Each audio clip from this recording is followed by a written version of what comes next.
to get the keys to number 10 next. Well, joining me from Westminster is the editor of Brexit Central, Jonathan Isaby, and also the Guardian columnist, Dawn Foster. Very good afternoon to both of you. Listening to Theresa May there, and she kept repeating, didn't she, as we know she has, Brexit means Brexit. Yet here we are, well after the first deadline, crashing towards the second deadline, and now we have a leadership race to take over from her. So I'm just wondering, like, Jonathan, how do you feel about where we are?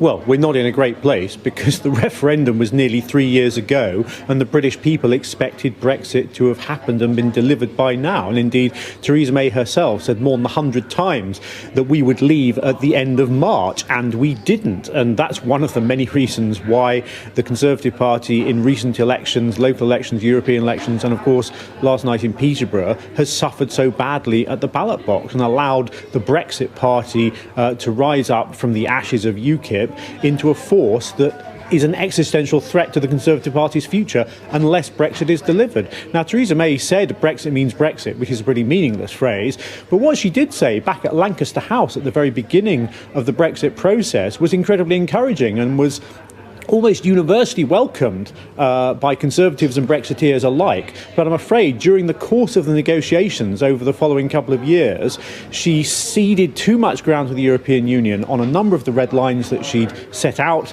at Lancaster House. And so, having said no deal is better than a bad deal, when she actually was presented with a bad deal, she still ploughed ahead with it, and it was defeated by the biggest majority you'd ever seen in the House of Commons.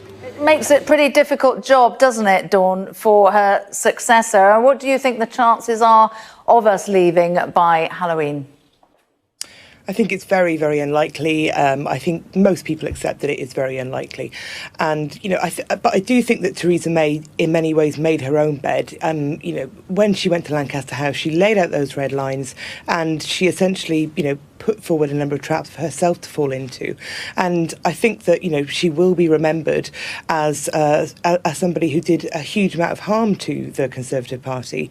You know, whoever takes on the mantle next will struggle massively. The EU have already said they won't negotiate again. So, you know, whoever comes in next will either have to try and push her deal through or have to turn around to the EU and say, look, you know, I want something completely different. I think that I can give you, you know, I think I can give you more. I think I can offer a very different way forward, or say that the British public wants something different. And the EU are unlikely to budge in many respects on that. So she will be seen as the Prime Minister who failed to deliver Brexit, but may have succeeded in actually destroying her own party.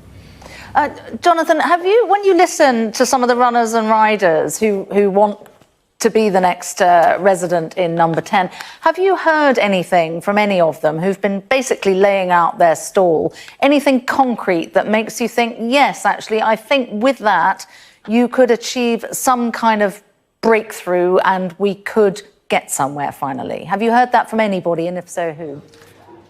Well, the details are still coming through from the various candidates. Some of them have already written for Brexit Central about their visions. Others are going to be doing so over the coming days. I certainly think that that 31st of October deadline is pretty crucial, and a number of the candidates have said that they would want the UK out of the European Union by the end of October, because having broken the promise on that March deadline and effectively let the Farage genie out of the bottle, I think most of the Conservative candidates for leader realise that if they don't deliver on the new deadline of Halloween that is on the table, then public trust will evaporate yet further. Well, and as I said Michael before, Gove has talked about delaying it, hasn't he? Do you think that rules him out as a powerful candidate? Well, Michael Gove still hasn't written his piece for Brexit Central, so I'm waiting to see exactly what he says when he sets that out for us. But I certainly think that anyone who is talking about delaying past the 31st of October is digging the Tory party, frankly, into a far deeper hole than it is already. Dawn, who do you think is going to be the next resident of number 10? I think that I think there's a lot, a lot of people think it's going to be Boris Johnson, but I personally think that while Boris is currently, seen as the favourite, I think that when we get down to the final two, it may well be that Jeremy Hunt sneaks in there or Dominic Raab. I think Jeremy Hunt is much more likely at this point. I think that a lot of the Conservatives are quite nervous about losing, even more electoral ground, and Jeremy Hunt may be seen as a figure who is somebody who could bring the party together, but also bring back more trust in the Conservatives by being seen as a kind of a more capable figure than Boris Johnson, who, by all accounts, is changes his mind quite often, but is also seen as as quite gaffe prone, quite tempestuous, and very, very prone to flights of fancy and alienating a lot of people. So Jeremy Hunt may be seen as a figure who can bring together the Conservative Party, but also hopefully Britain. So I think that I wouldn't advise viewers not to put money on Jeremy Hunt.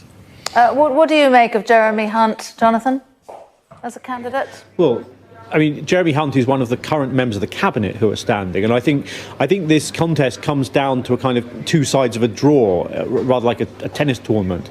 On the one side, you've got the sitting cabinet ministers, people like Jeremy Hunt, Sajid Javid, and Michael Gove, who have all defended Theresa May's deal to the hilt, who are all seeking the kind of Remainer stroke soft leave vote amongst the Conservative MPs. And then you've got the other side of the draw, which is Boris Johnson, Dominic Raab and other Brexiteers who have taken a more hostile approach to the Theresa May deal.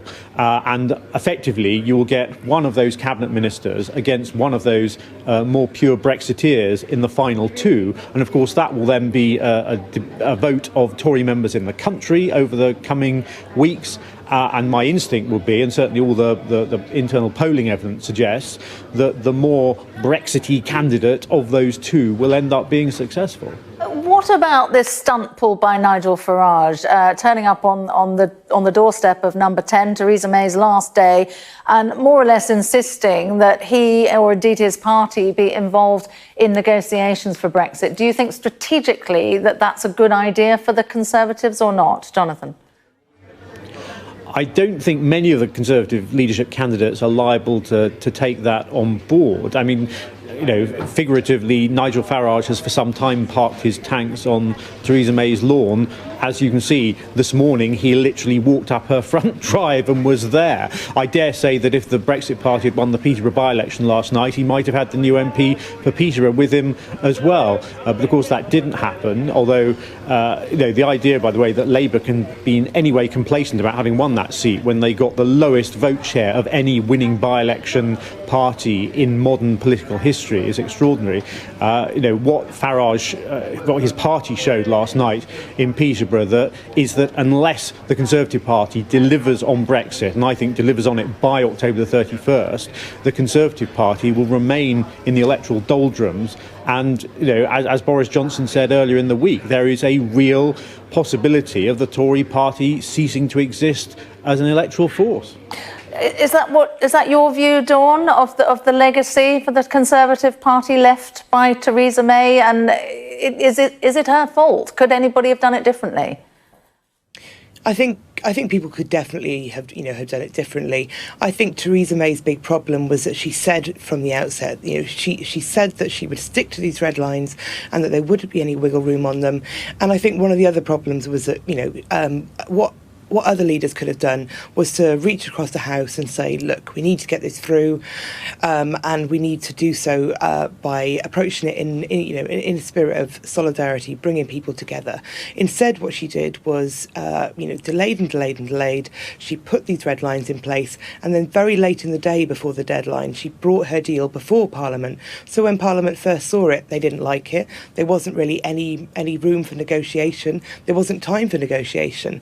And I think other leaders could have gone to the EU quite early, thrashed out some form of deal. If Parliament didn't like it then, that they could have had time to go back and maybe amend it.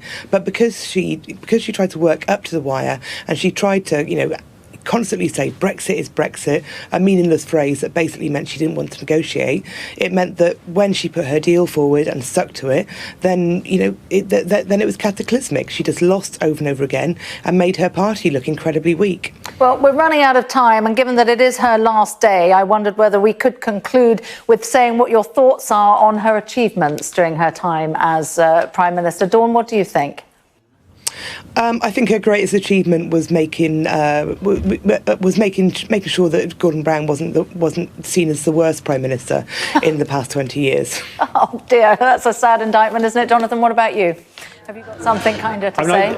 I mean, to be positive, I think the way she was on the world stage this week during the D-Day commemorations was her best. I think when her responses to the terrorist attacks in Manchester, London Bridge, in Westminster itself, during her premiership, again, she was at her best as a former Home Secretary responding to those horrific incidents. But at the end of the day, she was the Prime Minister who was tasked with delivering Brexit, and I'm afraid she has failed in that, and that is obviously how history will remember her. Tough job for her successor. All right, Dawn Foster, Jonathan Isaby.